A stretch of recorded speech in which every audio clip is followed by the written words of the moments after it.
Good evening, everyone, and welcome to GSA's World Peace Tournament. We are in the bronze match. This is very exciting stuff.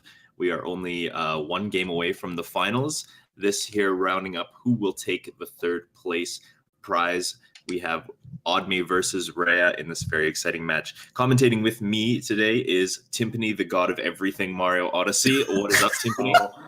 Oh, what's up, Dangerous? How are you? I'm good. I'm great now. I've been introduced as such. In such a prestigious way, and I think I don't know. Maybe I'm not the only one who thinks that, but yeah, I'm very excited for this match. I can tell you that. Yeah, me too, actually. Because I haven't seen a lot of Rhea in this 20, but I've heard he's been carrying it up pretty well. And I have caught a lot of Oddme's practice, so I'm excited for both players to put on a good race. Yes, we do have Oddme with us here for a little bit of a pre-interview as well. Oddme practicing away at a bunch of random stuff, hopping around the kingdoms, it looks like. Oddme, how do you feel about this race coming up here? I mean, after my unnecessarily close race with Sui last night, I am, despite losing that race, I am pretty confident going into this one because Rhea did actually PB like less than an hour ago, but I got sewer clipped first try, as you're about to see, so I'm gonna win either way. No, I'm confident, but I'm also quite concerned because my consistency lately has not been the best. I've had many good runs in races that have just gone super downhill in late game because either nerves or just overconfidence or whatever, but with Rhea, you never know. Like, he could pull out the craziest run ever, but he could also choke like me, so this might be as close as yesterday's race, which, if anybody didn't watch that race, watch it. Now, that was actually a question I was going to ask you before we get started here. I would say, and maybe you agree with me as well, that perhaps consistency is the not so strong suit when it comes to these types of high stress situations. So can we be expecting to see maybe going for some safer strategies in order to save a little bit of time over some of the more dangerous ones, or are we going to go all out today? I will still go for my cage triple and snow dram. That's all I can promise. Gotcha. So a couple of risky things, but it really depends on how close we are. Like, if I'm really far ahead, I might try some risky stuff in Bowser's, but if it's really tight, I might it really depends. I might either go incredibly safe and take the time loss, or just bank on Rhea losing time and go for risky stuff. Kind of playing it by ear by the looks of it. Because in the last 3 segments, that's really what it comes down to, especially if we're close. Because if I have a big lead and I lose a lot of it in luncheon, this race will get a lot more intense because Rhea's a lot better than me at any percent, that's for sure. So, yeah, and we have seen Rhea kind of pull ahead in the ending portions as a result of any percent in this tournament in the past. So that is a very likely thing to happen. Again here, yes, edging over me in the end as a result of those last few kingdoms. So definitely going to be important to kind of gain the advantage on Rhea here in the sections that maybe he's not quite as practiced in. So we'll have to see how that goes. Yeah, let's just hope my game doesn't update to 1.2 when I try inverted pyramid clip again. Yeah, that would be rough. Let's hope that Nintendo is not rude and does not get in the way like that. All right. Well, I believe that we are just about ready to get this race started. Just double checking with our producer for the stream here, and we should be on our way. Oddme, you can exit the call whenever you are ready, and I think we'll get you guys situated. Now, this tournament has been kind of full of surprises, to be honest with you. I know a lot of the predictions did not really come through for as far as the challenge is concerned. Lots of people expected that some of the longer category runners would pull ahead, but it really did kind of come down to the any percent runners pulling their weight here and really putting in the practice to make it to the end. So really, we could see just about anything here. Do you have any predictions, Tim? I honestly, because I have not seen Rhea do a lot in this tourney, I really have no idea what to expect. I didn't get to catch. Oh no, I did catch your race, but I don't remember a lot of it. I remember it was not too bad. As I say, that's my only real experience with Rhea in this tourney. So I genuinely, because he's kind of an enigma, a little bit. That's kind of the thing with Rhea is, he's very modest and doesn't really open up about what he is doing in this game at all. A very commendable trait, I think. He's not the braggart type at all. He doesn't really kind of wear his pride very forward, like you would kind of expect, especially like a younger player to do. Very commendable from him, in my opinion. And but he still does really well, and he obviously puts in the time because he's able to get really good times. I can say from Rhea's experience in this tournament, looking back on it, it actually kind of mirrors Oddme's in a way where they are both incredibly good runners, and they both obviously know what they're doing, but it kind of comes down to the inconsistency. Right. Some of the choking points are giving these guys trouble and maybe costing them 20, 25, 30 seconds at a time. So I think it's really the winner of this one is going to be the one who chokes the least at the end of the day. I think one interesting thing I did notice when I first saw both their feeds, they were both practicing fishing. So that was quite interesting. Yeah, fishing, it's always good to see if you can manipulate the RNG before you start the race. Of course. Get all of the bad fishings out of the way and hope for a good one. Well, either way, Cap, same old. If you've seen any percent or any run really of this game except maybe nipple percent, it's pretty much the same old. Or it's always going to be the same. Grab the frog, climb the tower. Yeah, doing a little bit of a strategy here. You see Rhea kind of zipping back and forth through the water here, a little strategy we call vectoring. Basically, when Mario is moving in a kind of a curved direction through the air, it actually forces him to kind of pick up his trajectory, and like he picks up speed. And we use that quite a few times in the run. Actually, it just so happens that it gets used in the very first minute or so of gameplay here. So, right again, the fast topper strat, which I actually recently learned myself finally. Of me having a little bit of trouble there with the left side as well. He actually fell. Hopefully, he doesn't lose momentum over that though. Yeah, getting fast topper just fine though. It looks like he's going to be making his way off to Cascade, a little bit behind Rhea, and this just maybe the nerves getting to him a little bit, like we did get to see right before the race happened there. Rhea actually did just PB in this category. I believe his time was a 1:17. 07. 07. Yes, indeed. Also, one thing to note, since both players, I believe, are on 1.0, we should probably be seeing FMS, I'd imagine. Yes, it's very likely. Very likely we'll be seeing this first moon skip right here. Obviously, these runners have been practicing a new variety of it where I think we call it the wet FMS. I've heard water FMS, I've heard new FMS, wet FMS, all kinds.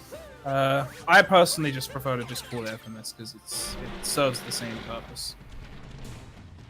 Indeed, and we are probably not going to see the rock FMS from any runners in the future now that we've developed this new strategy. It just so happens to be faster and more consistent.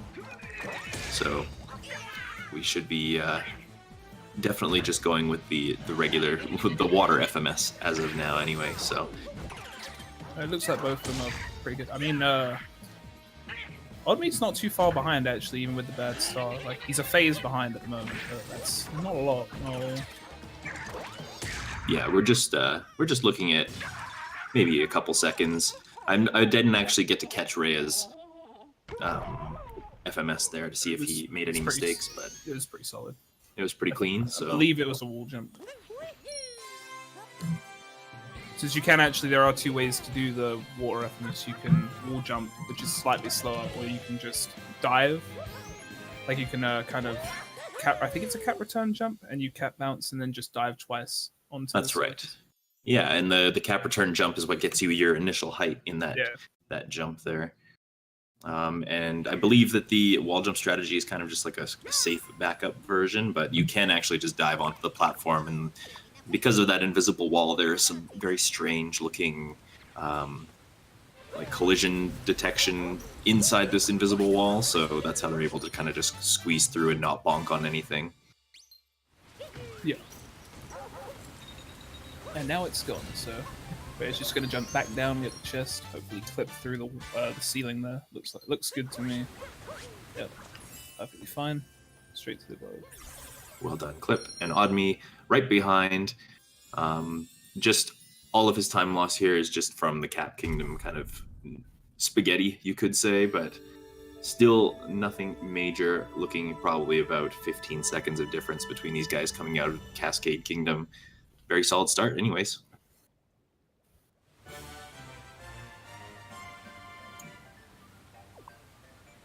Now, I think at this point, everyone in the well, I don't know about everyone. I would imagine that Oddme and Rare are both doing the new Sam at this point, because I know Oddme's been practicing a lot, so I would assume that he is doing the most up-to-date route. Yes, and I do think I recall Rhea doing it in our race as well, so we should be seeing that, of course, being the most optimal route that we have discovered, coming from Neo, who is the routing extraordinaire. Shoutouts to Neo. Utilizing a strategy that we've known and used in any percent for a very long time, but World Peace, it's receiving the attention that it kind of has not got in a long time, and really has received a kick in optimization as of late as a result of all these new any percent runners kind of taking it on. So we're going to be seeing some kind of new things here. Nothing new if you've been watching the tournament, but still very exciting to see. Oh, that scared me a bit. The ground pound stall for the Bird Moon. Oh yes, the dangerous bird here, taking this long jump over to the bird and kind of stalling all of your actions in mid-air so that you stay up long enough for the moon to become capturable. Both of these players managing to nail that just fine. And then we used to get the Dune Moon up the hill, but we actually just skip it now for this Archway Moon instead. And you can see Rhea, just taking a bonk on the alcove, trying to get the Dram strat, but missing it just barely, and having to climb all the way back up. Take a look and see if all goes up. It looks pretty clean. Okay. Yeah. Yes, he's in the bullet bill, so that's going to make him about 4 or 5 seconds up on Rhea, which is a pretty substantial time. And then you can see that they actually hop out of this bullet bill, grab a checkpoint, and then hop back in just to grab this pillar moon up here, and then they make their way over to this inverted pyramid where the first sequence break in the game exists. And Rhea bursting through the door on the very first try there. Very, very smooth. Oddme actually opting to change sides midway through. He did say, kind of jokingly, that he hopes that he doesn't get patched on 1.2 by the time he gets here. And it does look like it's giving him a little bit of trouble, but he did find a good spot, and he's finally through as well. So just a little bit of time lost to Oddme, but he did kind of make it up with completing Dram in a situation where Rhea had a little bit of difficulty. I honestly am kind of curious, like, if I was able to go back to an older version and just try that clip again after being on 1.2 for so long. I've thought about that, and I don't have any frame of reference because the only version I've ever known for speedrunning has been 1.2, but right. From what I understand, Bayleaf is one of the runners who has been known to switch for the different kind of versions of Darker Side that he runs, and he does say that 1.0 is like quite a bit easier objectively, but it, everybody has to have that feel for themselves, I think. Yeah, I used to play on 1.1 for a very long time. So I did used to do the clip because I've played the longer categories for a very long time. I just don't remember, though it's been quite a while. And obviously I was a lot less skilled at that point. That's true.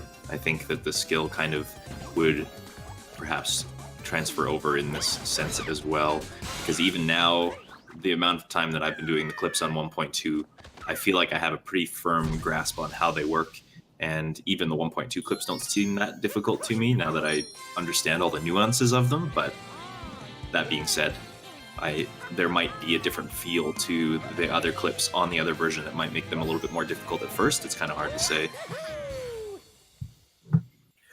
Well, no problems with Harriet from either of them by the looks of it. Yeah, manipulating the boss just fine. I didn't see any issues there. Hitting all the bombs back in time to make this a very quick fight. And now the most perhaps visually appealing part of the Sand Kingdom coming up here, the nighttime sand. I think this is not too bad. This part, Night Sand, is not too bad either. Actually, I feel like it's easier in the new route than it was in the old. Well, yeah, I mean, easier than the day portion at least. Right. I feel like. I would agree with that as well. You were just doing basically everything during the day and choosing to skip out on anything in the night just because dealing with mummies was kind of a big issue. But we spend a lot of our time in this ruins section where the mummies cannot spawn until you've left into the sand area, so they won't be bothering us here. But very, very cool looking juggling strat. We're actually going to see Oddme going to break the cage with the first bullet bill, actually taking a miss and breaking it on the cage, or sorry, on the gate first. Gonna have to reshoot that. And I'm not sure if his way is any faster. I haven't timed that yet. Rhea's whole segment very clean. Only mistake I noticed was not veering slightly to the left with the bullet bill. He hit the mummy dead on, so he lost his bullet bill a little sooner than he could have kept it for. Yes. But otherwise, into the ice hole and into this kind of treacherous cavern section where we have seen some people take a tumble in this tournament so far. It's kind of a sketchy place to be in. The ice is not very friendly. You can slip around on it quite easily. And there are a couple of bullet bill manipulation strats that we do in this cavern as well, which involve knocking off their visors and capturing them while we all stall in the midair.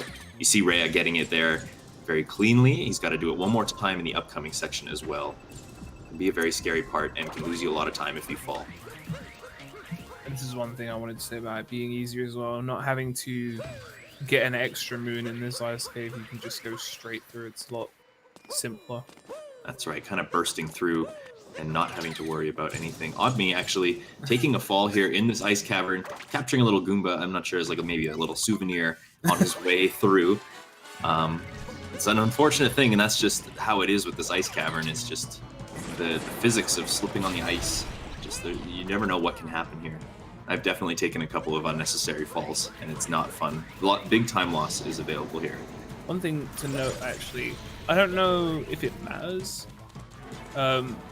Rhea captured the bullet bill going around the left side of the laser ring object. I don't actually know if it has an official name. And Oddme taking the right side. And I think it used to be that the right side made sense to be faster because we went off to the right. But I think it just doesn't matter. Unfortunately, Oddme failing the second bullet bill jump there. Again, taking another fall in the second room. He's going to have to try and make that jump again. And it really goes into the treachery that we were talking about before. Just mistakes like this are very costly. And overall in this ice cavern, Oddme's probably taken about 45 seconds of deficit as a result of falling.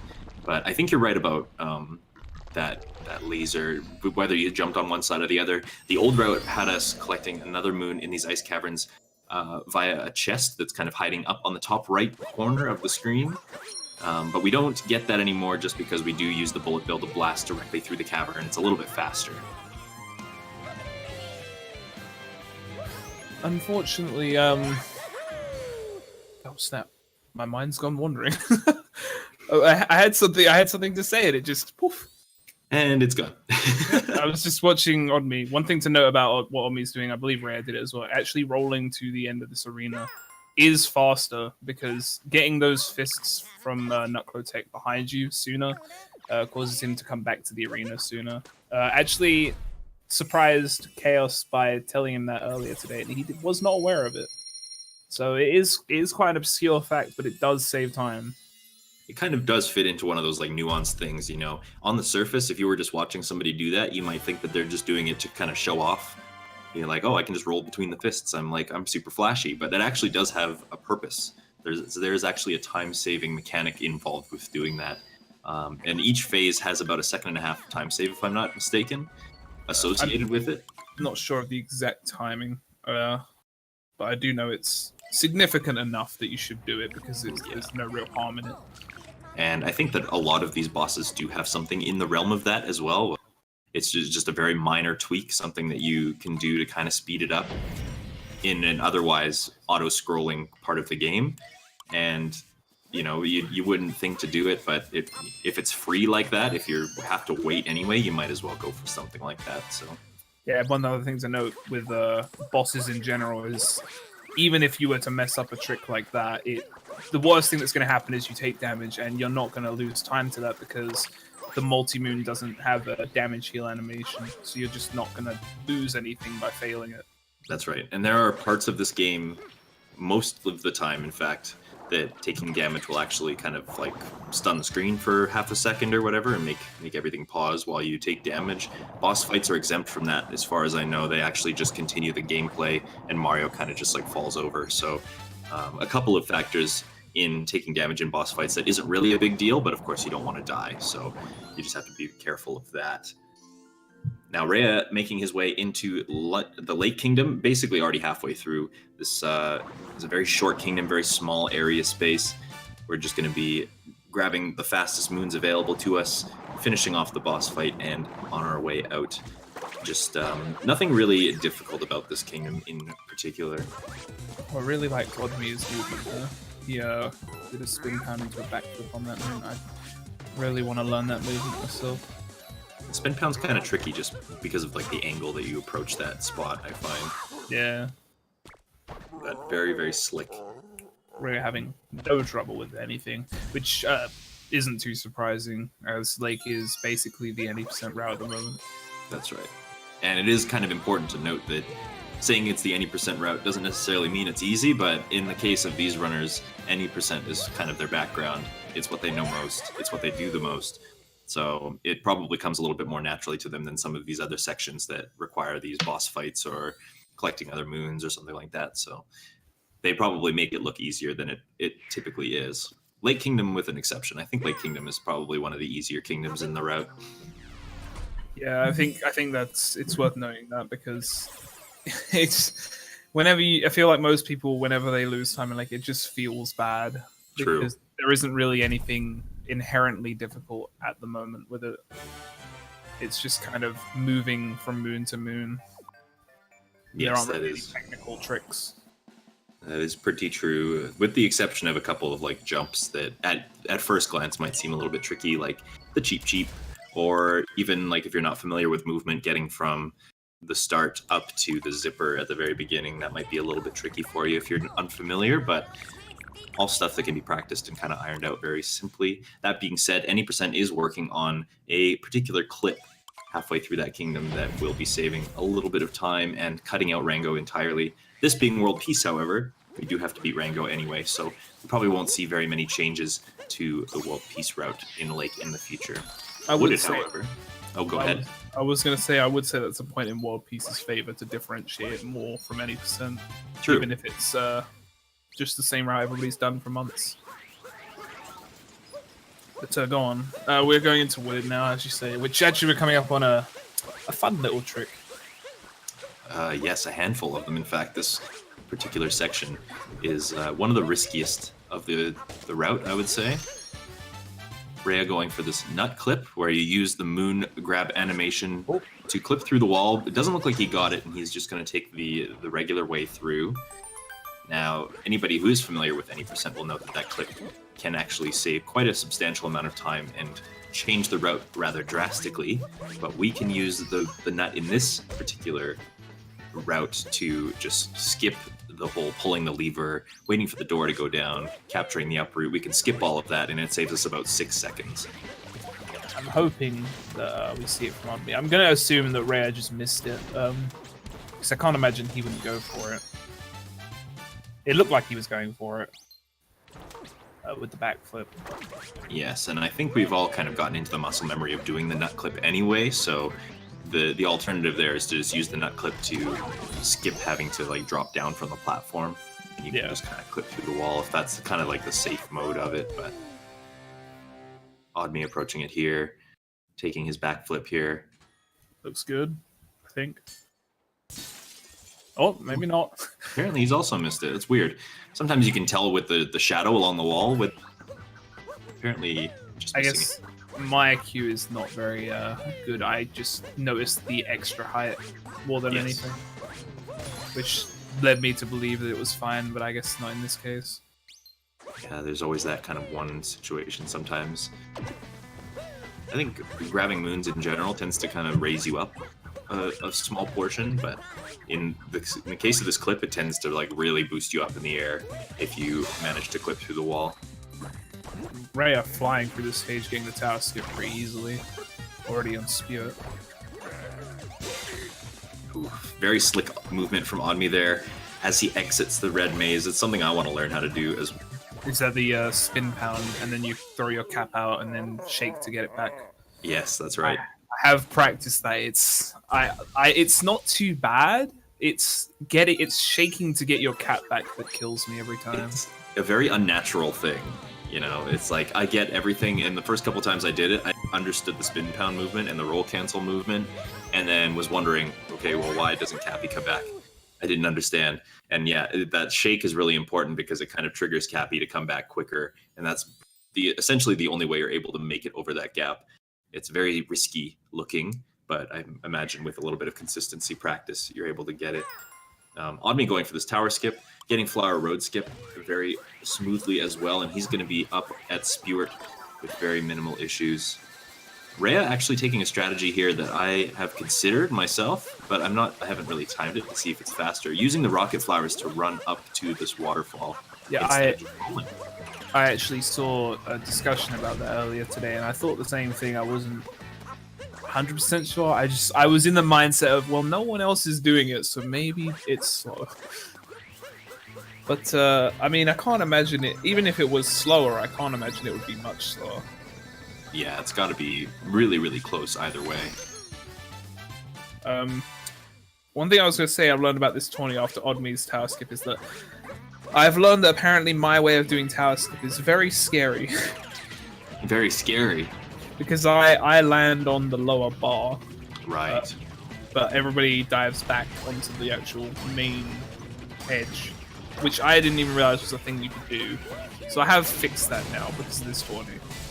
I kind of do like a hybrid strat, actually. I use that bar that's kind of running parallel with you to make sure that if I miss the lip, I'll probably land on that instead. But yeah, that's kind of my strategy, is to aim within the inner lip of that platform so that you just kind of have a solid platform to land on, rather than trying to, figure out if you're going to land on this very treacherous beam.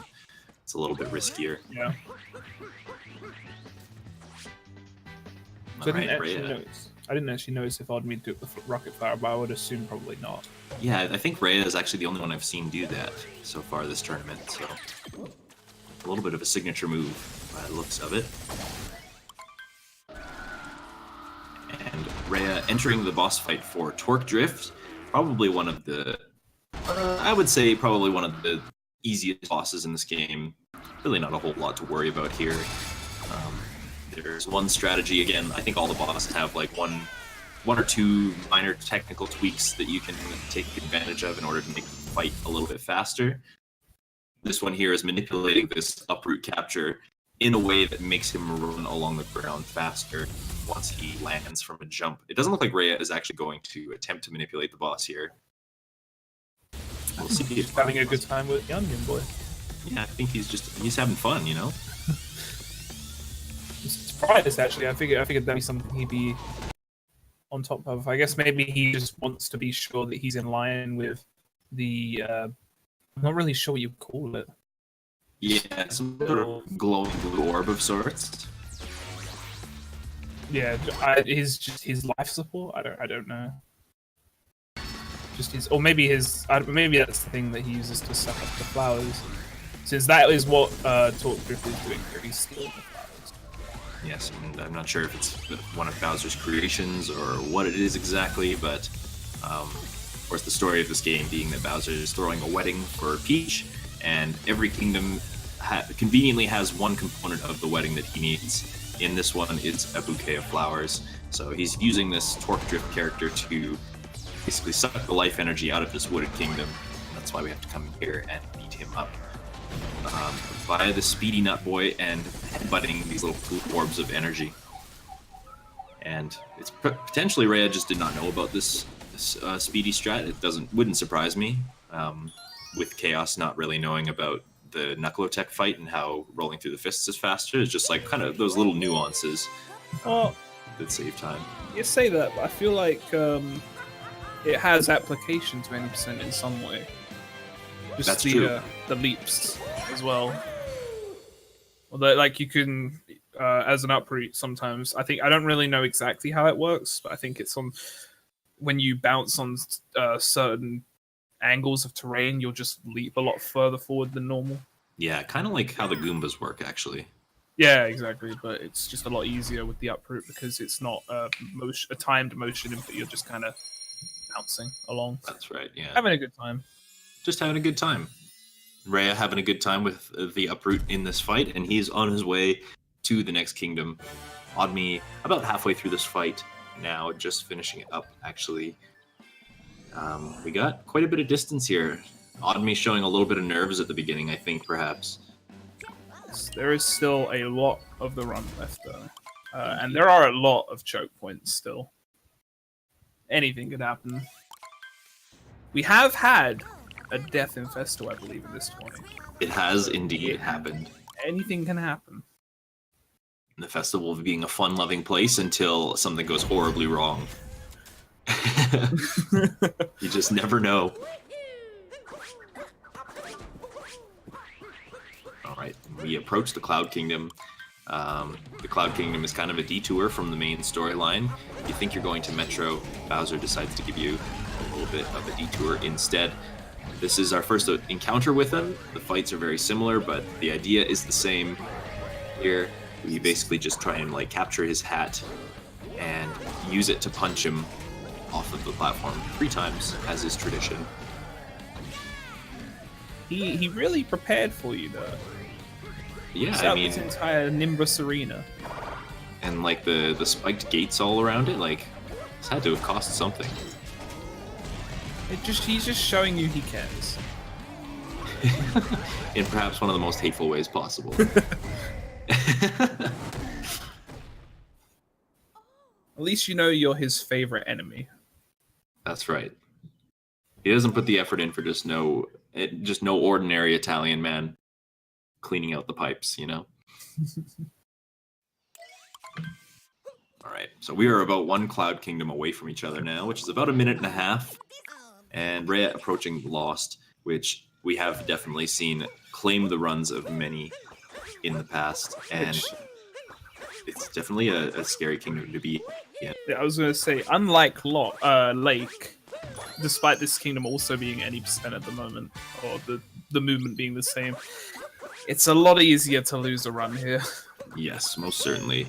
Probably because of this purple ocean that surrounds this island. Anytime you touch this, it's an instant death. There's no way of recovering from it. So you have to be very careful to stay as far away from it as possible. And also, there is a bird that kind of guards this kingdom. His name is Klepto, and he will steal Cappy if you land in particular areas of this kingdom. We've actually seen some unfortunate circumstances like that in this tournament and in other races of note lately. So you can see that Rhea actually just jumped up on top of that platform near Klepto in order to disengage him. Now he can travel this kingdom freely without having to worry about Cappy getting stolen. But most of it is just trying to traverse this kingdom without touching the purple poison and suffering a death, which would send you back to the Odyssey and be a very major... It is interesting. I've never really thought about why all this poison is here. It is kind of weird, right? Because you look at the map and it's an island in the ocean. Yeah, it's just... I mean, I guess it makes sense if you look at other Mario games. These places do exist. in this universe, so to speak. It's just very strange when you look out, like in Oddme's screen right now, you just see a vast ocean of poison. It makes me wonder where the poison ends and the regular ocean begins again. Yeah, totally. Rhea basically getting a pretty clean loss. The only real mistake I noticed was he hit one block instead of both for Rex block Moon. Yes, that's true. He also opted for the Death Warp under the bridge. There is actually a way for you to get out from under the bridge and just roll back to the Odyssey. It saves a couple of seconds, but really not an entirely detrimental time loss if you do take the Death Warp. So he's going to be moving on. That might have been something I missed. I might have been my darker side brain on, since in a different other categories it take an intentional death there. But obviously in World Peace you want to just not, because it's any percent movement, which obviously any death I believe in any percent now is just slow. There aren't really any intentional deaths anymore. Yeah, I think you're right. I think intentional damage is a thing that happens. Intentional death is not, as far as I know. It used to be part of the route before we knew that getting out from under the bridge was actually a viable option. Yeah. I actually remember when that was found out it was faster to not die, and I was like, I'm never doing that. That's too hard. That's too hard. It's amazing to think that, you know, every time those kinds of strategies come up and we're so reluctant to try them because of how difficult we think they're going to be, and then like a month down the line, all of a sudden it's just the thing that everybody does. Rare doing the single spin pound into Seahawk. That's the one I opt for. I believe I've seen you doing the double spin pound. Yeah, a little bit of a swaggier strategy there.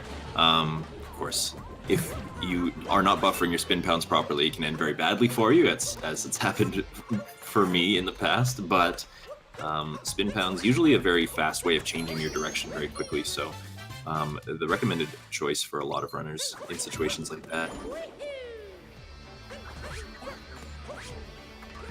Pretty good Night Metro by Rhea. Didn't really notice anything off. Yeah, nothing to note there. Just a very clean jaunt through the kingdom. This can be a kind of a treacherous part because of how vertical Metro Kingdom tends to be. You're hopping from rooftop to rooftop, and if you fall, of course, you have to try and figure out a way to get back up. This Night Metro portion kind of tries to lead you through the trenches of the buildings. You're not supposed to be up here, really. But, of course, being speedrunners, we found a way to kind of mitigate all of that and just skip much of this Night Metro portion. Which is kind of a funny thing, like, when you watch these speedruns and then you try and play the game casually, you can sometimes be like, where the heck is this part of the game from? I've never seen this before. It's because we skip a lot of it, but both making quick work of Night Metro. We have Rhea here. He is attempting to do the Mecha Wiggler fight now. Yeah, you can get some really obnoxious patterns for the second cycle with this guy. No, I believe nowadays there aren't really any cycles you can fail a 2-cycle on. I mean, obviously you can always fail, but there aren't any that make it impossible, so to speak. I think you're right. Yeah, it's just, you just want to hope that you get a good one and you can have a cushy ride, essentially.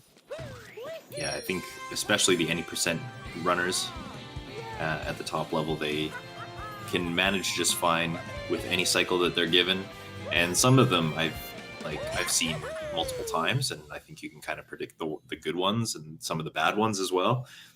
But I think Kerbis is actually the one who said this, that there is no cycle that you can't 2-cycle, but you do have to be a little bit better in certain situations than others.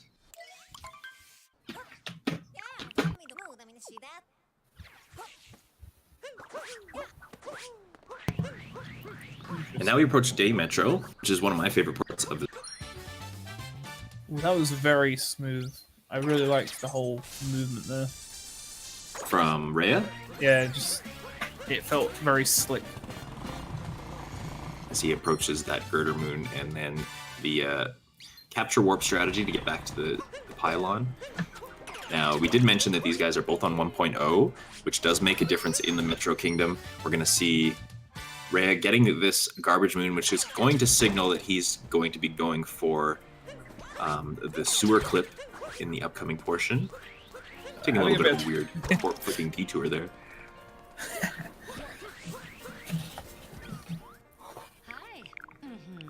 And I think Oddme's going to be going for that as well. We saw him doing a little bit of practice with it. Yeah, I mean, I feel like at this point, it might be he might be thinking, I need to just make up time wherever I can. I mean, it goes one of two ways. The mentality can be you want to go for everything to make up the time, or you want to play it safe to not lose more time. Now, I don't know if you saw that, Tim, but it didn't look like there was anybody in that room that... Well, I mean, Halloween is coming up. The band is actually dead, everybody. The twist you didn't know you wanted. Funny thing to mention, actually, Odyssey is having its anniversary right now, and Nintendo has released a kind of a special gift, I suppose you could say. Ah, yes. Everyone's unfortunately we won't see on here though because they're on 1.0. But yes, if you play through the festival and you get to the end with Pauline, there are 39 hint notes scattered around the room or the area. I guess it's not really a room. And that's all around where Pauline and the band are playing at the end, correct? Yes, and they are all 200 coins each. That's so many. It would be wonderful in a category that requires a lot of coins. Unfortunately, 100%. Unfortunately, they're temporary, so they're not allowed. They will not be sticking around for a while. But again, haven't really are on 1.0, so we will not be seeing those. I did notice Rhea. I think he phased through the full moon there. I don't know if he phased through or if it was just a poor angle. I couldn't really tell. Oh dear, that's an unfortunate drop. I never really. This happens to me so rarely that I never know what to do. Because it's just. I mean, honestly, if in a run I'd be like, okay, I'll just start again.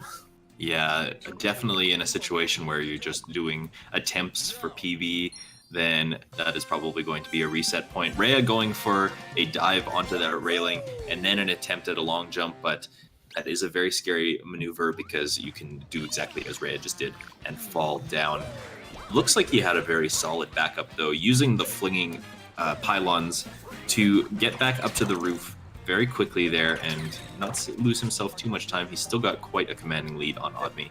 Which I wanted to say, actually, while it did look like they were in the same position there with the trumpeter, Oddme actually opted to do a different musician. As you can get these musicians in any order you so choose, because it does not actually make a difference. That's right.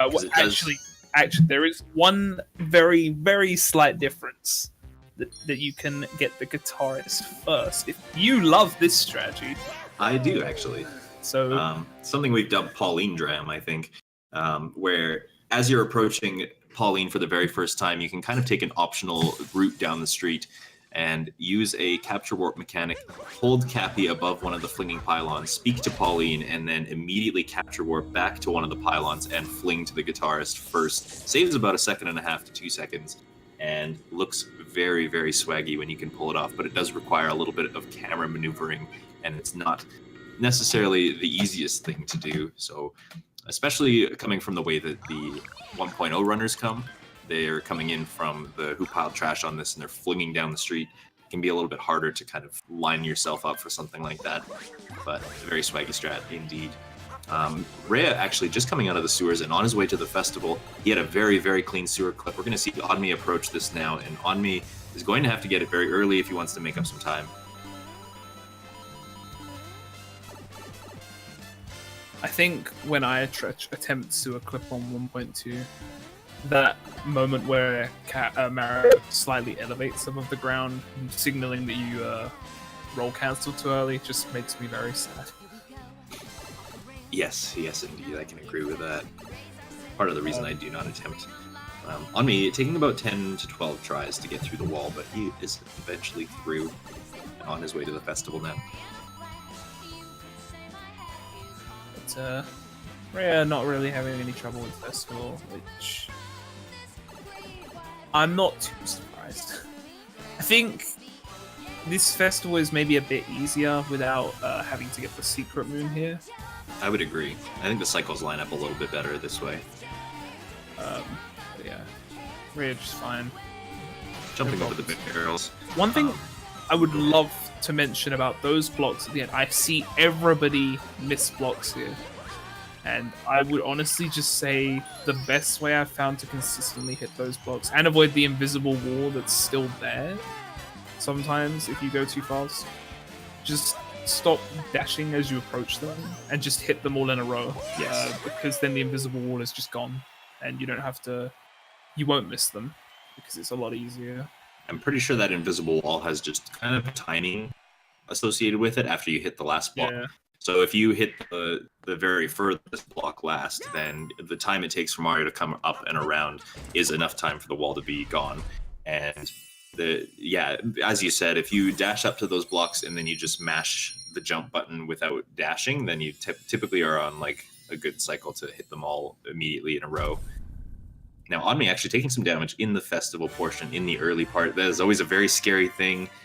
If you are on an optimal cycle, usually you do take some intentional damage in the final room, so hopefully he either gets really lucky and does not kill himself in this room, or he is smart and goes for the life heart. We'll see here, actually opting to skip it. There are actually 2 life hearts here, though, I believe. Is there another one in this top portion as well? I believe there is one in the right block, but I am not 100. I know there is a second one, I'm very sure of that. Playing very risky there, even taking intentional damage to Donkey Kong at the end there, but he's going to be making it through the festival just fine and on to the next kingdom that we are seeing Rhea enter here. He's actually doing a Cappy Vault dive here into the water to perhaps get a little bit closer to this final platform. I've never actually seen anybody do that, but it does make sense to get just as close to the platform as you can without having to touch the water very much. One thing I noticed about Rhea there, he was doing the wall jumps. I've seen people doing very different maneuvers to that box moon. I believe you asked me, I think it was you that asked me that earlier. Just recently, yes. Yeah. I've noticed that some people, they just kind of do a double jump and then dive onto the boxes. Those boxes don't have collision like walls do. Ooh, that looked very good. Yeah, and he's through the wall. Very, very solid. I actually want to practice that because my my moon clip is very slow.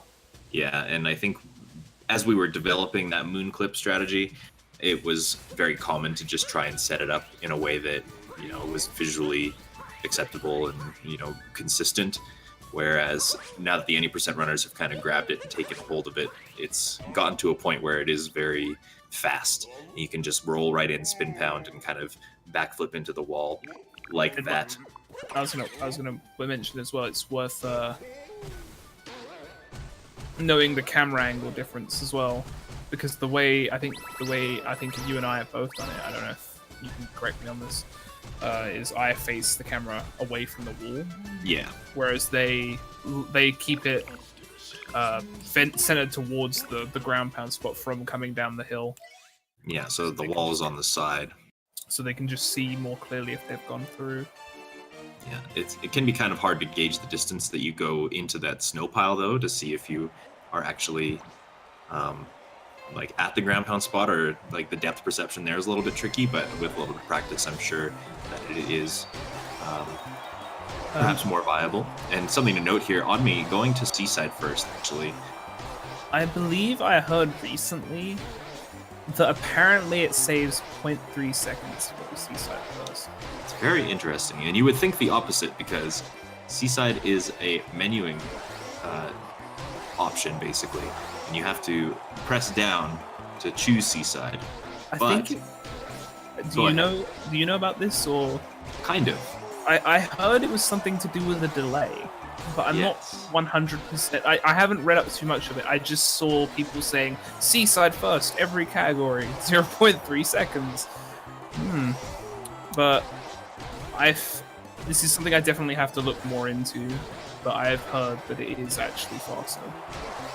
Yes, from what I understand, there's like, if you just choose to mash A on snow, it just kind of forces you to delay a little bit, whereas pressing down on that same menu and then pressing A gives you no delay on Seaside. So if you were incredibly good at menuing, then you can avoid that delay altogether, and it does save the fractions of a second. I guess so we're talking about like 20 frames here, but you know, significant in a category that is hyper optimized like any percent. And I mean, this run's not much longer, so it's true, and it is approaching. If people wanted to take it by the reins, I could definitely see people going Seaside first for that time save. And as far as optimization is concerned, I think that menuing is one of your least priorities, so you'd probably consider it a free time save to some degree. Oh, we didn't. I missed Rhea's bound bowl time. I don't suppose you. He did get a 57. It's not too bad. Rhea, he goes for this strategy that I've never really seen anybody do before, but he tries to ground pound on the top of this first pole in avoiding the second one entirely. It's actually going to cost him some time here. I actually thought that that was a mistake, but then he went for it again. I've never seen that before. Yeah, and of course the mistake there being that you can just jump over the pole and miss it entirely. Unfortunate little time lost there, but I think he's still going to be edging out over Oddme here. Both of these kingdoms, they have about the same finish time optimally. We're looking at about 5 minutes and 50 seconds. So they should be finishing at around the same time if they were on the same pace. Right. It looks like Rhea just has a little bit more to do in Snow, while Oddme still has the entire boss fight to do in Seaside. That fish was not nice. Yes. The reason this fish is in the route is because it is... as far as timing is concerned, if you get a first bite, it is the most optimal thing you can do. Rhea taking a port back to the Odyssey, signaling that he's going to be trying to go for Snowdram here. Of course, Snowdram, very infamous strategy that involves doing a very complicated jump. He's got to throw his cap out, take a cappy out vault, and really space out all of his motions here in order to get this jump. Very tricky, but he makes it look very easy. One thing to note, if you are interested in this category, you do not have to go for this. It only saves 2 seconds. That's right. A little bit more substantial than any percent, but still not an entirely necessary strategy. I believe you don't go for it in your 1.2 record at the moment, right? No, I did not opt for it. I mean, there you go. That just kind of indicates how few people actually go for it. Yeah, it is a trick that can be made consistent, but it's one of those things where you trade off 2 seconds time save for 20 seconds of time loss if you miss it. So a very risky idea, and maybe one day where I'm jonesing for 2 seconds at like the level of optimization that any percent is at, for example, then maybe I will continue to use it in runs, but not this day. So Oddme now globing in Seaside, and obviously Rhea coming into Seaside. Yes, and they're going to be swapping places, more or less. And you can see that Rhea is in Seaside and already on the first story moon here, which does prove that he still has quite a commanding lead of probably about 45 seconds to a minute.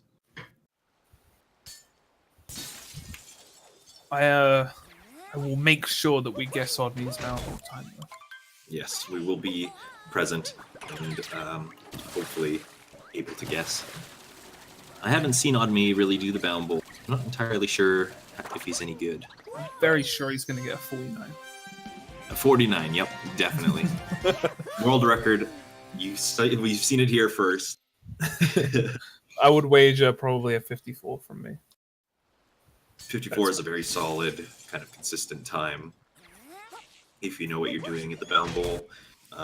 The top runners in this category, you'll see them do this optimally with bounds in certain places and, choosing not to do the full-sized bounces all the way through.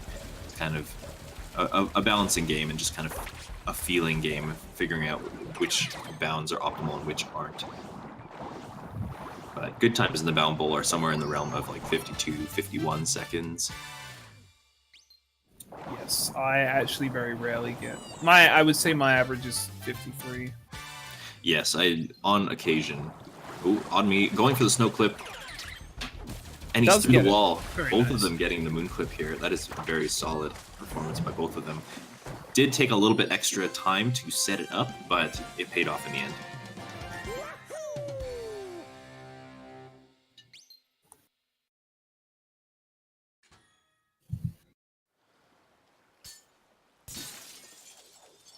Nice vault by Odin. Very, very swaggy. A couple of places where you're able to do that vault strategy, kind of just like skip an extra dive in certain places. I'm very sad no one has employed my strategy of throwing out the cap for the Shivarian. Noticing Rhea getting what the waves left behind right now. Which is... Okay, so I have been engaged in a little bit of conversation about this. So what he's doing here is he's going to be actually skipping the Cliff Moon in favor of what the waves left behind. And he's going to go directly up to this, using the cliff in order to gain some extra momentum and skip that moon on the cliff entirely. I'm not entirely sure if that's faster. I'm a little bit skeptical myself because the cutscene associated with what the waves left behind, but it's still up to timing at this point. And Onmi is approaching the bound bowl on our left here. And you said 54? I'm going to go with a 53. I think he's going to nail it this time. Alright, so you've got a 53 and I've already laid down my 49. My 54. 54. Go on, Odmi. Don't let me down. Very solid, coming around the corners. He definitely knows where he needs to bound and when to use his kind of like powerful bounces, which is most optimally on the corner sections because you can kind of blast forward. And Rhea on the right, he is fighting a Brigadier Mollusk Lancer III, Dauphin of Boblane now. A very tricky fight at the beginning if you don't know what you're doing. Definitely couldn't have forgotten to address the Brigadier. No, of course. I was checking to see if Rhea got boss clip. I missed Odmi's time. He got a 55. Okay. I'm glad you saw it because that would have been awful. Just missing both of them entirely. I was just watching to see if Rhea got the boss clip where Brigadier goes through the island if you spray him with the gush in a certain way. And he did. He nailed it. Yeah, this boss being infamously tricky, especially for new runners, but it all comes down to memorizing where the boss goes and utilizing kind of a glitch in his mechanics to make him skip through the hot springs at the end. Both of these guys are doing it just fine, but it looks like Rhea actually opted to take a little bit of a safer approach to the last hit, going around the hot spring to catch him before he runs away. Just a little bit safer, a little bit slower though. And he's out of the Seaside Kingdom now with that. Odmi still has a couple of things to do in snow before he can continue on. Will he get the fishing time save though? Potentially.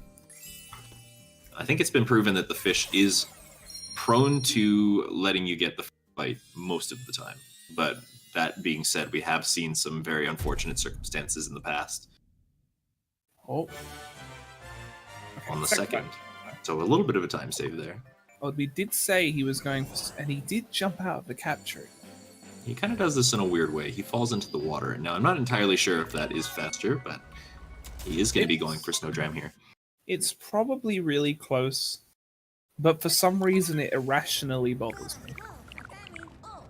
What, jumping out of the capture? I'm not sure why. Alright, he makes it, so I'm sure he's at least happy about that. Yes, and we have seen some very scary situations with Snowdram in this tournament in the past, from Odmi himself, actually, so he's probably very relieved to have gotten that on the first try, and he's going to be heading to the Luncheon Kingdom, following suit with Rhea here. Both of those kingdoms were actually very clean for both runners, so we probably are still seeing a time deficit of about a minute between them. Yeah, I was going to say, outside of the minor hiccups here and there, Rhea's having a very solid run. Yes, nothing really to deter him. He did just come off of a 1:17.07, so this run is probably very fresh in his mind. Yeah. And he's showing some really good consistency here.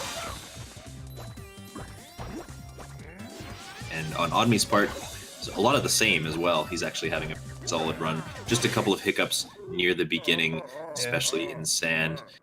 And that's basically what's costing him at this particular moment. He's just hoping that Rhea makes some sort of mistake in order to catch him back up.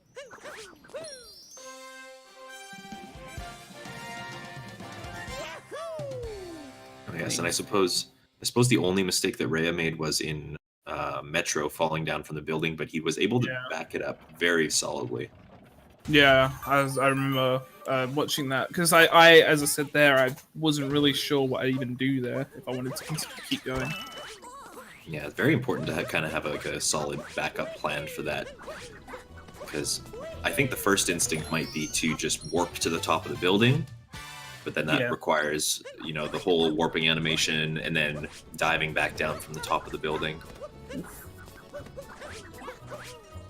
Rhea taking, I think maybe he had a dropped input there or something. He was looking to do a dive. I think maybe, based on what I saw, I think he was trying to long jump, and I think he waited a bit too long, so he ended up being in the air. Yes. And just ground pounding. At least that's what I gauged.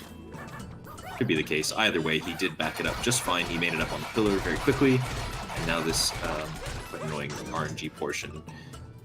Sometimes the pans will cooperate and you'll break the cheese open to reveal the switch right away. Most of the cheese is gone this time, but still nothing too substantial lost there. Ooh, odd me hitting my best friend, Talkatu. I'm not very happy about that. You know what? It was a sacrifice that needed to be made.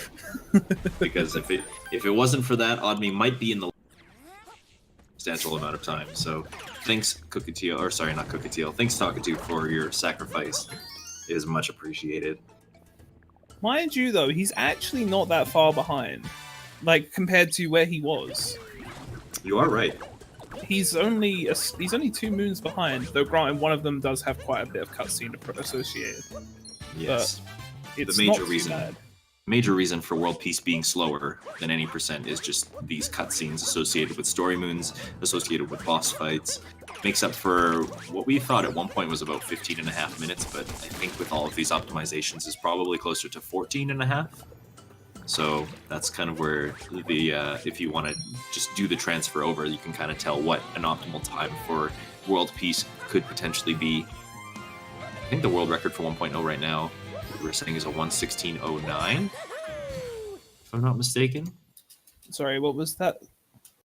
1:16.07 by Stravos. I believe it is a 1:16.07. Yeah. I can confirm that for you really quickly. So it is a 1:16.07. A 1:15 is very possible in this category, and I think that a 1:15 run would be very equivalent to something in like a low 101 any % run. What's interesting, I think Stravos has actually gone on record saying that his summer best is very close to 1:14 already.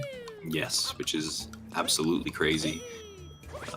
Definitely tell that he's been putting some practice into this category, and his very optimal any % experience obviously coming into play there as well.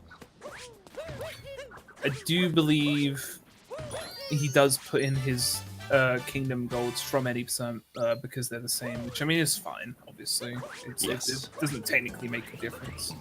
Yeah, summer best at the end of the day can compare to whatever it is that you choose. Obviously, if you're able to do some like a particular time in a kingdom, then it's good to compare against it to see what is your own possibilities. You having a little bit of fun with the scarecrow there. Just doing a little dance with them. One thing to note. I was going to say one thing to note with this timer challenge. It's probably I've started doing this little movement where I will backflip or spin pound's a bit slow for me, but just some way of gaining extra height so that you can do one less wall kick. That's right.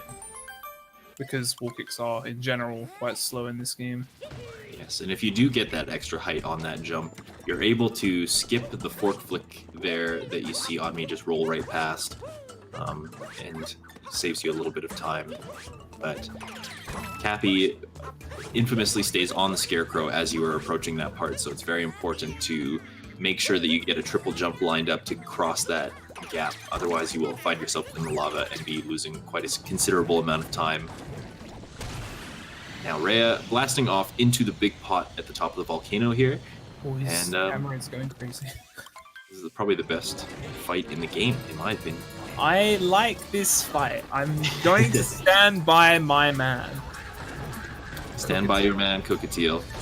Now, you know, already seeing an excellent display of why this boss is just so terrific. Rhea taking damage from thin air, absolutely nothing hitting him at all. I will not defend the terrible hitboxes. I will, however, defend that this fight is cool. I think that the mechanics of it were very well structured. I think that it being the one boss fight in this game, aside from the Brutals, which are kind of mini bosses, that allows you to break the sequence and continue to the next phase of the fight is a very good idea, especially as from a speedrunning perspective. But yes, nothing can defend or excuse the hitboxes that this boss has. And you can see Rhea making a very quick work of the boss, not showing too many difficulties except for invisible damage. But sometimes you can, on that, especially on that last phase, you can just kind of rub up against Cookatiel's face for several minutes and just nothing happens. And you can kind of see Odyssey doing that actually right now.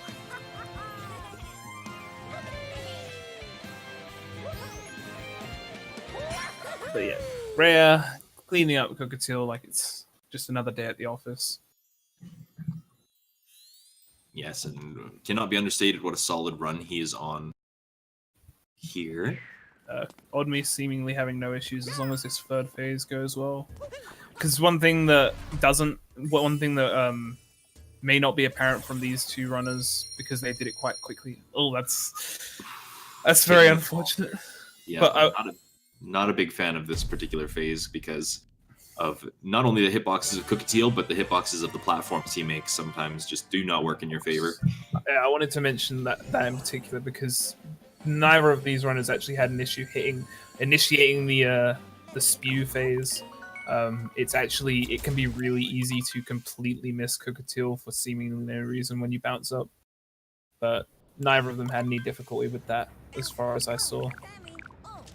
One thing I will say this as someone who has done a lot of Cookatiel, one thing I've noticed that seems to make it a lot more consistent for me is I will just not dash, like I won't hold Y. I'll just kind of walk under. I feel like I just seem to get a little bit of extra height there. Right, I think I do the same thing. Maybe just unintentionally, but... Rhea doing a little bit of ballet as he approaches this here boss fight. Very infamous boss fight in this game. I don't think anybody really saw this coming when they first played the game this way. Very impressive display of graphics. Unfortunately, not a very exciting boss in general. I'm not really sure what you mean. I'm on the edge of my seat right now. He's just so scary. What could happen? There's only one problem with this fight, and that's a distinct lack of the captain. Yes. Rest in peace, Captain Toad. You will surely be missed. 1.2, we were talking a little bit about hint arts and them giving you coins. It's kind of a thing that Nintendo is soft updating into the game as time goes on. These runners on 1.0 and not choosing to update, of course, means that they are missing out on Captain Toad and the Luigi hint arts that appear throughout the kingdoms. One of them hiding in this arena, actually. But yeah, no captain present here, so they're just going to have to spend their time doing other things, I guess, while they wait for all these phases to pass them by.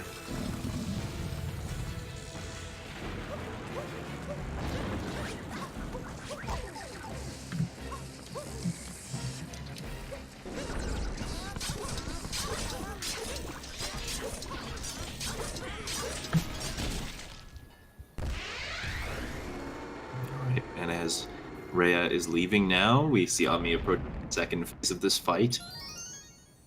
Just going by very smoothly. Again, no real issues. This is a very simple fight. But, you know, this obviously can cause some problems if you die. It's not unheard of. Indeed. I wanted to make a joke about it, but I will just, yeah. I haven't got the wit for it, I'm afraid. It's just so much fun. And yeah, mostly auto scroller, and you know, a couple of times that the boss fights in this game have some sort of quirk, something you can do to speed the game up, something you can do to make it a little bit more optimal. But the reality of this one is there actually literally is nothing. You just have to wait. Pull the pins out as fast as you can and ground pound, and then you're done. But there's nothing that you can really do to manipulate the fight in a way that saves even a second. So. Actually, there is one thing. I found that taking a bunch of screenshots helps. Taking a bunch of screenshots? Because time flies when you're having fun. Indeed. I see what you did there. So Rhea, I was going to say, Rhea is probably in a very comfortable position now with the lead, and now in any percent territory for the rest of the run. He's very in his element. That's right. I think Rhea definitely has shown, from what I have seen of Rhea, like I said, he's a bit of a modest runner. Doesn't really show what he does very often. That was a very, very slick strategy from... I very much want to learn that now. That being said, what I have seen from Rhea is that his Bowser's Kingdom is very solid. He actually posted as well in the last race he was in a very solid time in Moon as well. I think he got a 5:13 or something, which is very, very close to as optimal as you can get that kingdom to be. So very, very strong late game from Rhea is what we're going to see here, and going to take a miracle for Odmi to catch up, I think.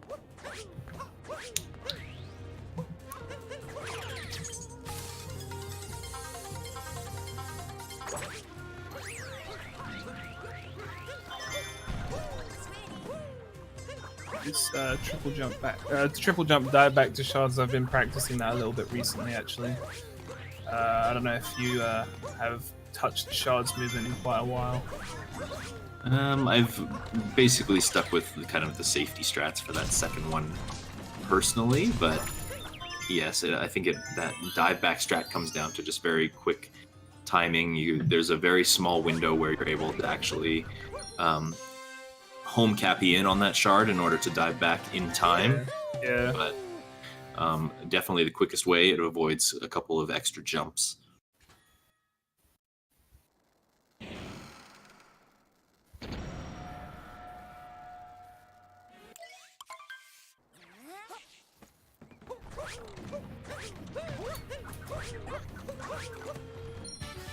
Alright, and now Bowser's Kingdom.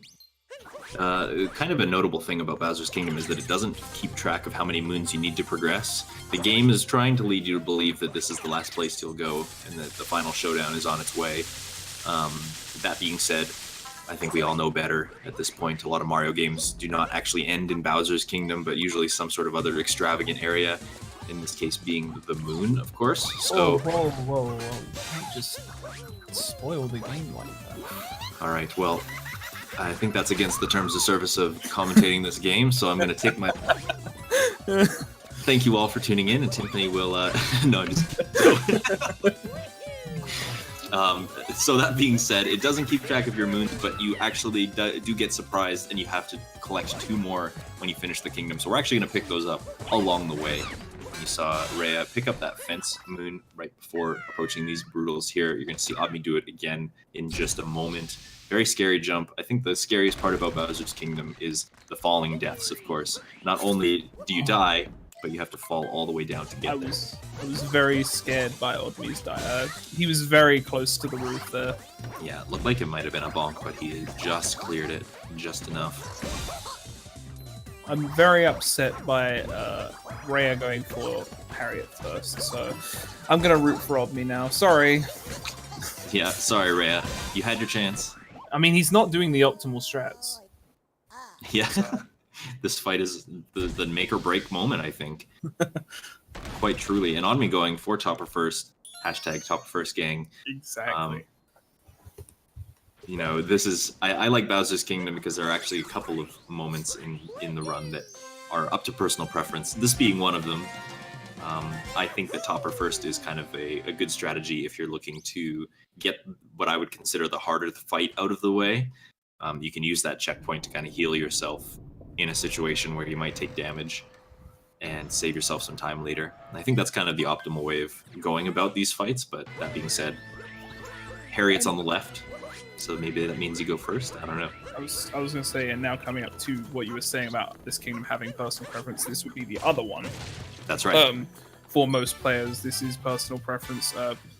The box spin, you can actually also get after the very first pylon you take in this kingdom, there is a moon behind the big wall that you can use a capture warp with the Pokio, whereas you would call it a dram strat to just walk back up after getting the moon. I've been told that the box spin is very, very slightly faster if done absolutely optimally, but it essentially is, for the most part, just preference. Yes, as a result of it being so close, it just kind of go with the one that you are more comfortable with. And I think in the any percent runner's perspective, that just so happens to be the crate moon, just because they've been doing it for so long. I believe it was because originally it was just chosen as the faster moon, and then people later on decided this might be faster, and because everybody was just so versed in the movement for the box moon already, it just kind of stuck. Yeah. And then, of course, it does turn out to be the faster one anyway. You can see Odme doing the optimal strategy to get over to that box. I mean, in fact, he's doing a triple jump around the wall and then breaking the one crate open and diving through. Which can be a little bit risky, but once, if you know the movement, then you're going to be okay. Rhea on the right side here, he is approaching this Robo Brood fight. He's already got the first 2 hits, going for some Harriet third ideas and setting up for target acquired. And he gets it. No problems there. Very, very clean Robo. He's in a very good pace right now, I believe. We did have some timer issues at the start, but I would wager he is on a very good pace in general. Yeah. Based on just this whole run. Potentially can't be trusted, these timers, just because of how some of the issues that we were having at the beginning. We will get the final confirmation from the runner himself. I'm sure he's keeping time as well, but regardless, they are probably pretty close, and he is on a very substantial run. The only real big mistake being that fall from the Metro building, I think. He was able to get all the clips very cleanly. He had the Sphinx clip on the very first try. He had the sewer clip on the very first try, and he actually got the moon clip in snow. So as far as like choke points are concerned, he's nailed them all. Maybe only fishing holding him up a little bit, having to get the third bite, but really not a huge time loss at all.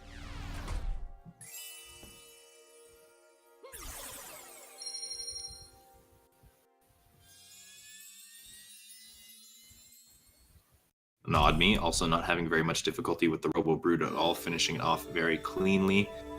We're looking at a difference of about 1.5 minutes between these runners, I think. Yeah, I mean, Odme is obviously not on... Outside of the start, his run is also very good. It's just that start was enough to set the gap. Because, I mean, he hasn't really made any huge mistakes outside of that.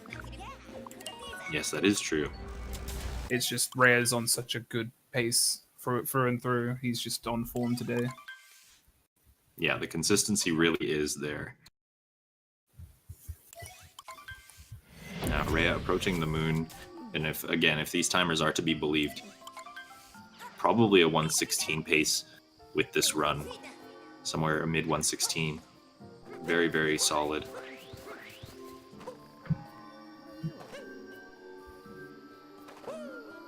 I'm sure we might get some confirmation after if Rhea was using splits for this run. Yes, I imagine he would be. Kind of common for speedrunners to do that, even if they're comparing against blank splits. They usually still have them open just in case anything miraculous does happen. If you get a PB in a race or something. Now you see the vectoring we were talking about at the beginning. You can see that kind of factoring in here. You can see Rhea doing all sorts of jumps around or making very deliberate attempts to jump in kind of curvy lines, and that's just trying to manipulate Mario to pick up some speed in the air as he's going along.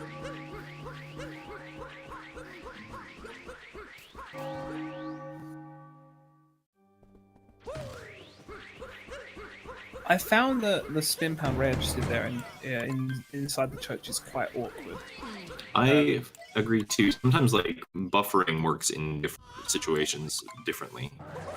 I feel like you have more time to buffer things in certain cutscenes in certain areas than in others.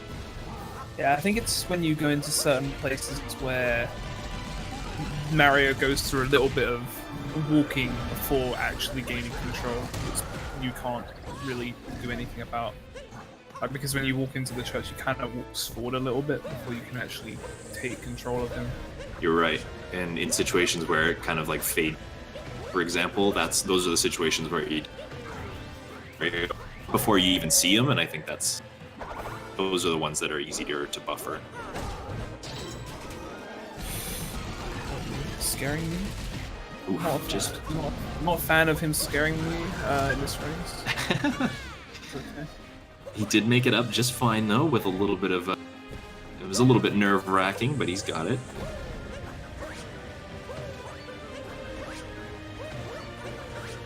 And this boss fight here, very reminiscent of the one in Cloud.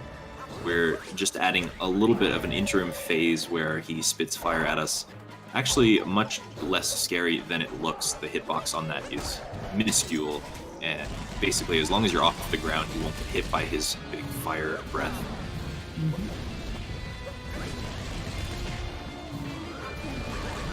So, not much in the way of things that can really mess Rare up at this point. There are only two things that could really make or break the lead right now, and they are very rare occurrences, especially for someone of Rare's skill.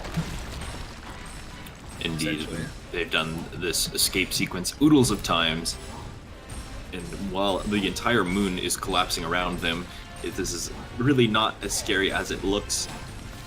There is one particular section in the upcoming portion that does involve a little bit of a tricky jump in the 2D area. However, after a couple of attempts at this, it does become rather second nature. We'll see Rhea approaching it right here. This is another one of those things that when it was found, people were like, I'm not going to do that. And now everybody does it because it's fast. Yep. That's all it takes. It's just got to be fast. In a game like this, it's very, very optimized. There's a lot of people working on it. And, you just kind of have to stay ahead of the curve.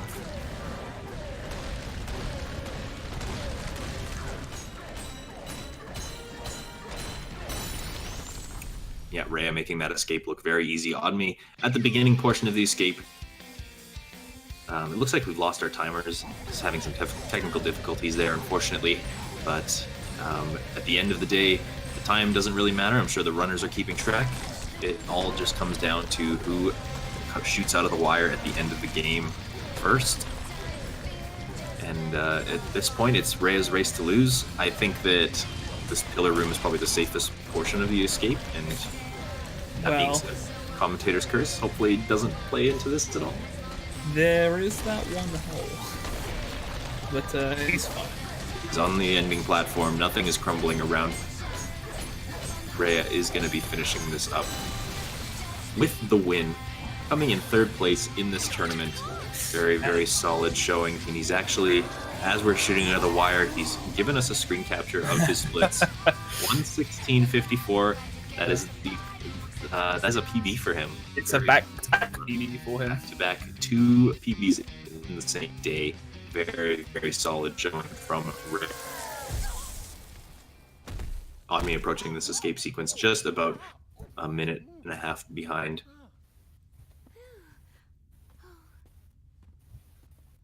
Oh, I like that little snipe. Unfortunately, I think it's going to be a swing and a... Oh, did he hit? I think he hit it. No, he didn't hit it. Oh, yeah. Never mind. But swing and a miss. Very, very solid attempt anyway. Yeah, I'm actually surprised it didn't. I'm very confused. But, Ray having a very solid run, as we say. As we were saying throughout the whole run, really. Not much... I mean, there's definitely improvements he could have made, but I'm definitely not gonna say that it was obviously it was a very good run. Yeah, there's some very good obvious time save in the Metro split for Rhea, but you can't argue with a PB. So on me just finishing up there by the looks of it, shooting out of the wire. And we actually have him in the call right now. On me, a very solid showing. How did you feel about that just now? Well, the text I'm typing right now kind of explains how I feel. He says he's sorry. I mean, no reason to be sorry. I think that you had a very solid run. I just want to say, I don't think any of the people in the kingdoms you saved feel like you should feel sorry. Except for Sand. Oh, well. I mean, the people of Sand don't need to know how the clip went. Unfortunately, you were talking at the beginning of that you hope that Nintendo didn't update to 1.2 for you, but unfortunately, that's kind of how it went. Yeah, explain the frustration that must have been happening as you were trying to maneuver that clip. Well, it wasn't even the clip because I was already kind of tilted from cap, and then I just got over it because it's cap, and then the clip happened, and I was kind of upset for like a few seconds, and I was like, whatever. And I messed up Night Sand horribly, and I knew I was gonna lose. I had way too far of a... Like, I was way too far behind to catch up. I knew Rhea was gonna win. I mean, honestly, if Rhea hadn't played... I mean, if Rhea just played solidly through and through. If he had made any kind of mistake that you made early on, it could have been a really close... I mean, you came back pretty close, even despite the bad start. Yeah, I just kind of didn't even care and just started doing dumb strats that I would never do in actual runs. I mean, I imagine you were at least fairly relieved that you got the Snowdram first try. Yeah, like, that was... I mean, I golded Snow. That's really the only thing that came out of this run that I was happy with. Everything else, like... I really wish I could have... If not won, just made it close, but ever since Sand, there was no chance. Yeah, I can understand that. I just also another thing at the very least, you did Topper first, and in my eyes, that makes you the winner. Also, I murdered Talkatoo in Luncheon, so yeah, I said you attacked my best friend. I was very upset. I was actually going for a dive vault there, so yeah, I figured it was something like that. You kind of rolled off and saved it. Fortunately, didn't fall into the lava. Rhea definitely deserved that win with the 116 that he got. As soon as I lost to Sui, I was like, okay, please just win this race so that you can, like, be proud of yourself this tourney. And that, I mean, in the process of this tournament, because I guess I'm done with World Peace because of the tournament being over, so I'm going to move on to any percent and Darker Side. So, right.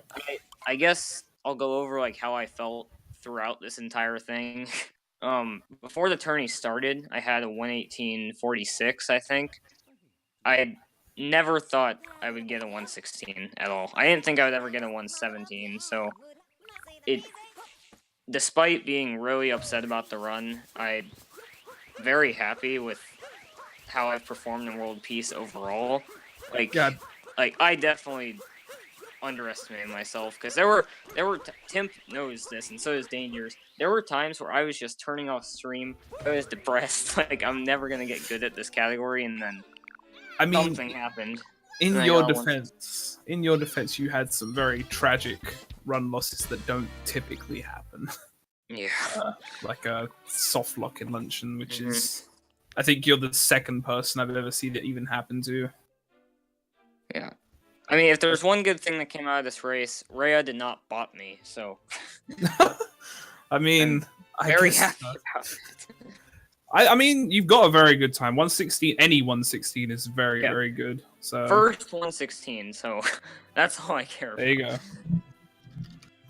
Yeah, a very good showing anyway. You know, kind of been the story of this tournament is, you know, one racer races to his ability and the other one just kind of comes out of the woodwork and all of a sudden pops off and comes up with a fantastic run. And there's only so much you can do in a situation like that. So very good showing. I mean, you're still part of the top four, which is commendable in itself. You did beat Little Curbs to get here. So, you know, very respectable, you know, and very good showing. And congrats on your accomplishments in this category. Yeah, thank you. I'm very relieved that I beat Curbs, because as soon as I beat him, I'm like, I don't care what happens. I'm getting money, so. There you go.